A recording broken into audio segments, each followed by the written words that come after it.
અમદાવાદ જે હતું એના પહેલાં કર્ણાવતી નગર તરીકે જાણવામાં આવતું હતું અને આ જે કર્ણાવતી નગર છે તેની સ્થાપના રાજા કર્ણદેવે કરેલી અને એ વખતે જ જ્યારે કોઈ નગર વસે તો એની નગર દેવી પણ હોય છે એટલે ભદ્રકાળી માતાની સ્થાપના રાજા કર્ણદેવે એ વખતે કરેલી માટે માતાજી આ નગર દેવી છે તે કર્ણાવતી નગરની છે.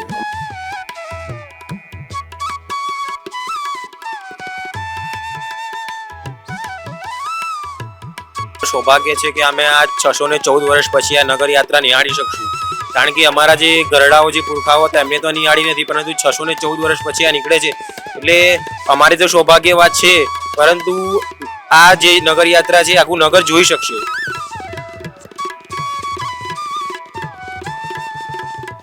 ભગવાન એનું કાર્ય પૂર્ણ જ કરે.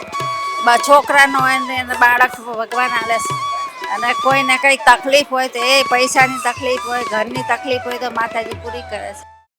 નમસ્કાર દર્શક મિત્રો, વાઇબ્સ ઓફ ઇન્ડિયાની ટીમ અત્યારે પહોંચી છે અમદાવાદના મધ્યમાં આવેલા નગરદેવી ગણાતા ભદ્રકાળી માતાજીના મંદિરે. કહી શકાય છે કે અમદાવાદનો સ્થાપના દિન એટલે કે 26મી ફેબ્રુઆરી અને 26મી ફેબ્રુઆરીના દિવસે આ ભદ્રકાળી માતાજીની જે છે તેની નગર યાત્રા નીકળવાની છે અને આ નગર યાત્રા જાણવા મળી શકાય છે કે 614 વર્ષ બાદ એટલે કે ઇતિહાસમાં પ્રથમવાર આ નગર યાત્રા નીકળવાની છે. તો સૌ ભાવિ ભક્તોને જોડાવા માટે ભાવભર્યું આમંત્રણ પણ આપવામાં આવ્યું છે. તો ચાલો જાણીએ કે ભદ્રકાળી માતાજીની જે નગર યાત્રા નીકળવાની છે તેને લઈને કેવી કેવી તૈયારીઓ ચાલી રહી છે. મહારાજ, આપનું નામ જણાવશો? મારું નામ શશિકાંતભાઈ તિવારી. આપણું જે આ નગરદેવીની જે ભદ્રકાળી માતાજીની નગર યાત્રા નીકળવાની છે તેને લઈને શું તૈયારીઓ ચાલી રહી છે મંદિરમાં? હવે મંદિરમાં તો તૈયારીઓ એવી છે કે રથ વગેરે તૈયાર થઈ ગયેલ છે અને આજે રાત્રે એનું અમે એક રિહર્સલ કરવાના છીએ. આખું જે રૂટ છે એ રૂટ પર જઈને રાતના ટાઈમે અને જે સમય છે એનું શેડ્યુલ પણ આપી દેવામાં આવેલું છે. હવે જોઈએ છે એની અંદર સમય કેટલો જાય છે. નહીં તો જે પૂજા અર્ચના થઈને લગભગ 5.5 થી 6 કલાક થશે. જી, હવે ખાસ કરીને મારે તમને એ પૂછવું છે કે ભદ્રકાળી માતાજીના ઇતિહાસ વિશે થોડી માહિતી આપો. અને આ રથયાત્રા જે છે તેવું જાણવા મળી રહ્યું છે કે 614 વર્ષ બાદ નીકળી રહી છે, તો એના વિશે પણ થોડી માહિતી આપો. માતાજીના ઇતિહાસમાં એવું છે કે આ અમદાવાદ જે હતું એના પહેલાં કર્ણાવતી નગર તરીકે જાણવામાં આવતું હતું અને આ જે કર્ણાવતી નગર છે તેની સ્થાપના રાજા કર્ણદેવે કરેલી અને એ વખતે જ જ્યારે કોઈ નગર વસે તો એની નગર દેવી પણ હોય છે એટલે ભદ્રકાળી માતાની સ્થાપના રાજા કર્ણદેવે એ વખતે કરેલી માટે માતાજી આ નગર દેવી છે તે કર્ણાવતી નગરની છે. અમદાવાદની આમ તો જોવા જઈએ નથી, કારણ કે જ્યારે અહેમદ શાહ અહીંયા આવ્યા ત્યારથી પછી આ નગર યાત્રા બંધ થઈ ગઈ. એના પહેલાં નગર યાત્રા ચાલતી હતી. કોઈ પણ નગર હોય તો એની નગર યાત્રા હોય જ, જો નગર દેવી હોય તો. માટે એવું કહેવાય છે કે 614 વર્ષ પહેલાં આ નગર યાત્રા હતી પણ ત્યાર પછી બંધ થઈ ગઈ. પણ અમે ફરીથી અમારા પરિવારના લોકો જે પૂજા અર્ચના 6-7 પેઢીથી કરે છે એમના પહેલાંથી વિચાર હતો કે નગર યાત્રા કરીએ. માટે આ વર્ષે એ સમય આવી ગયો છે અને માતાજીનો આશીર્વાદ મળ્યો. પ્રજાજનોનો પણ ખૂબ જ આમાં સહયોગ છે માટે અમે નગર યાત્રા શરૂ કરી. જી, આ જે નગર યાત્રા છે તેનો રૂટ કયો છે? ક્યાંથી લઈને ક્યાં સુધી ફરવાની છે આ નગર યાત્રા?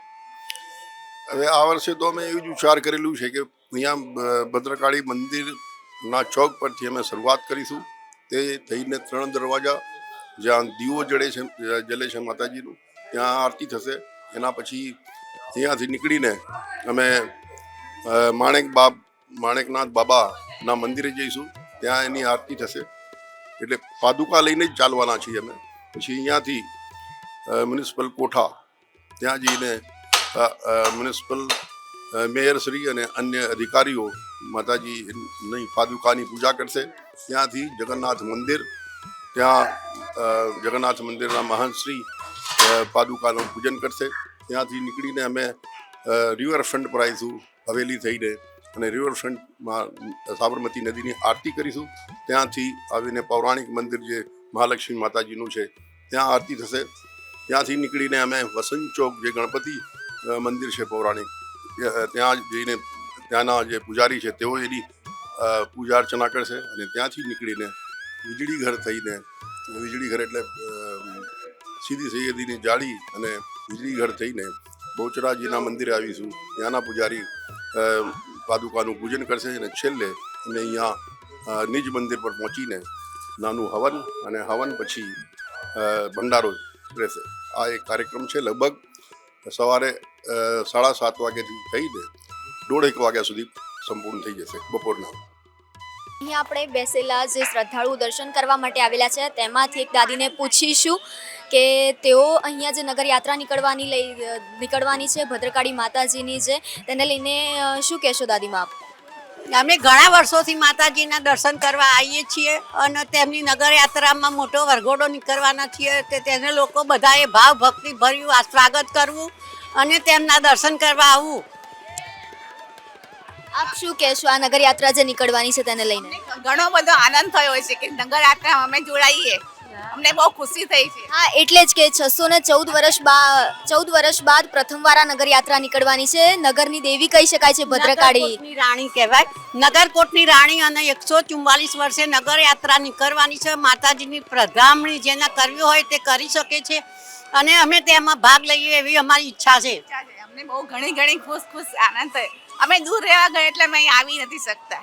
તમે કેટલા ટાઈમથી અહીંયા દર્શન કરવા માટે આવો છો? હું અહીંયા 2002 થી રત્નપુરમાં સર્વિસ કરું છું. જ્યારે મને ભદ્રકાળી માતાની યાદ આવે ત્યારે હું અહીંયા દર્શન કરવા અચૂક આવું છું. આજે યાદ આવી ગયા એટલે અહીંથી દર્શન કરવા નીકળી ગયો. હું કાલે પરમદાર રેલી નીકળવાની છે માતાજીની, તો દર્શન ના થાય એના માટે આજે હું આવી ગયો છું. અત્યારે 614 વર્ષ પછી આ નગર યાત્રા જે નીકળવાની છે ઇતિહાસમાં પ્રથમવાર, શું કહેશો આપ એને વિશે? બહુ સરસ છે. માતાજી નગરયાત્રા કરવા નીકળે છે, ભાવિ ભક્તો માટે બહુ સરસ વસ્તુ છે. આપ શું કહેશો આ નગર યાત્રા 614 વર્ષ બાદ નીકળવાની છે? આ ખૂબ સરસ વાત છે કે અમારું સૌભાગ્ય છે કે અમે આ 614 વર્ષ પછી આ નગર યાત્રા નિહાળી શકશું. કારણ કે અમારા જે ગરડાઓ જે પુરખાઓ હતા એમને તો નિહાળી નથી, પરંતુ 614 વર્ષ પછી આ નીકળે છે એટલે અમારી તો સૌભાગ્ય વાત છે. પરંતુ આ જે નગર યાત્રા છે આખું નગર જોઈ શકશે એટલે શું ખૂબ જ સૌભાગ્યની વાત છે કે અમે આ નિહાળી શકશું. નગર દેવી કહેવાય, આનું સત બહુ છે. તમે એને રવિવાર ભરો તોય તમારું કામ મનોકામના પૂર્ણ થાય અને તમારે ભગવાન એનું કાર્ય પૂર્ણ જ કરે. છોકરાનો હોય ને એને બાળક ભગવાન આલે છે અને કોઈને કંઈ તકલીફ હોય તો એ પૈસાની તકલીફ હોય, ઘરની તકલીફ હોય તો માતાજી પૂરી કરે છે. 614 વર્ષ બાદ આ નગર યાત્રા નીકળવાની છે ઇતિહાસમાં પ્રથમવાર, શું કહેશો આપ એ વિશે? એમાં અમે નગર યાત્રામાં જોડાઈને એમને સાથ સહકાર આપીશું ને એમની જોડે મજા આનંદ મહોત્સવ બનાવીશું. ભગવાનને તો કાયમ માતાજી સાક્ષાત જ છે અને એને તો રાણી તરીકે કહેવાય છે. દર્શન કરવાથી ધન્ય જીવન બની જાય છે. તમારે કંઈક દુઃખ હોય ને તમને કંઈ તકલીફ હોય ને દર્શન કરો તો તમારી માતાજી તમારે સહાય કરે, શક્તિ આલે. મંદિરનો ઇતિહાસ જે કહેવાય છે કે હજારો વર્ષ જૂનું છે અને એની હવે 614 વર્ષ બાદ ઇતિહાસમાં પ્રથમવાર એની નગર યાત્રા પણ નીકળવાની છે. અને એમાં એમ કહે છે કે આ ભદ્રકાળી મંદિર અસર છે. ભદ્ર નામના જે હતા બ્રાહ્મણ, એની છોકરી હતી. એ જ્યારે પાવાગઢના મહારાજાએ એ છોકરીનો હાથ પકડ્યો અને ચમત્કાર બતાવ્યો, પછીનું પુનરાવર્તન થયું. પછી માતાજીને એ રાજાએ એવું કીધું કે અમદાવાદમાં 3 દરવાજા પથરાવું તો ભદ્રા એ કે છે અમરશાહ બાદશાહને પણ ચમત્કાર માતાજી આપેલો અને પછી આ અમરશાહે આખી જગ્યા માતાજીને આપી દીધી. શું એવું ઇતિહાસ કહે છે. અને 614 વર્ષ બાદ આ નગર યાત્રા નીકળવાની છે તેને લઈને શું તૈયારીઓ ચાલી રહી છે? આપને કેટલો ઉત્સાહ છે? બધાની ઉત્સાહ છે ને માને કોઈ છોકરો ભૂલે જ નહીં. આપ શું કહેશો, આપને કેટલો ઉત્સાહ છે? 614 વર્ષ બાદ ઇતિહાસમાં પ્રથમવાર નગર યાત્રા નીકળવાની છે ભદ્રકાળી માતાજી.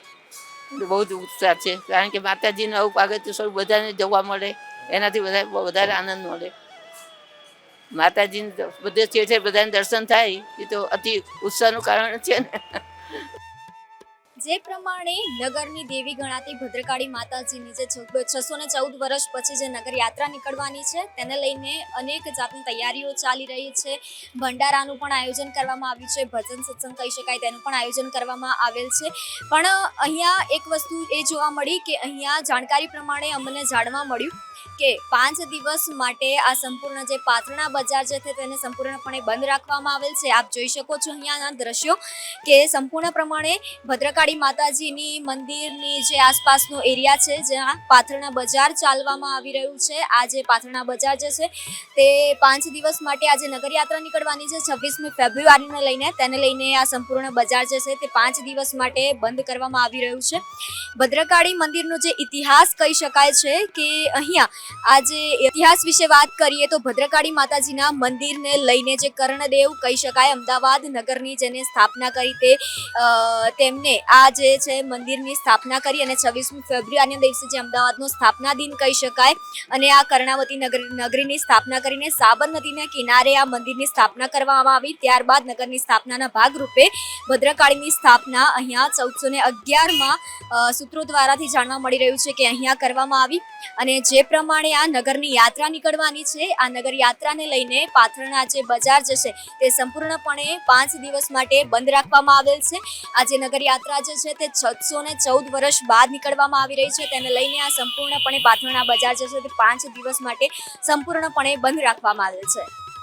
જે પ્રમાણે આપણે અહીંયાના પૂજારીજી સાથે મળ્યા, અહીંયાના અનેક શ્રદ્ધાળુઓ સાથે વાતચીત કરી તે પ્રમાણે જાણવા મળ્યું કે આજે નગરયાત્રા જે છે જે 614 વર્ષ બાદ યોજાવાની છે અને ઇતિહાસમાં પ્રથમવાર કહી શકાય છે અને 26મી ફેબ્રુઆરીના દિવસે સવારે 7:30 કલાકે આ નગરયાત્રા નીકળવાની છે. તે અમદાવાદ નગરના અનેક ધાર્મિક સ્થળો પર ફરીને નિજ મંદિરે પરત ફરવાની છે.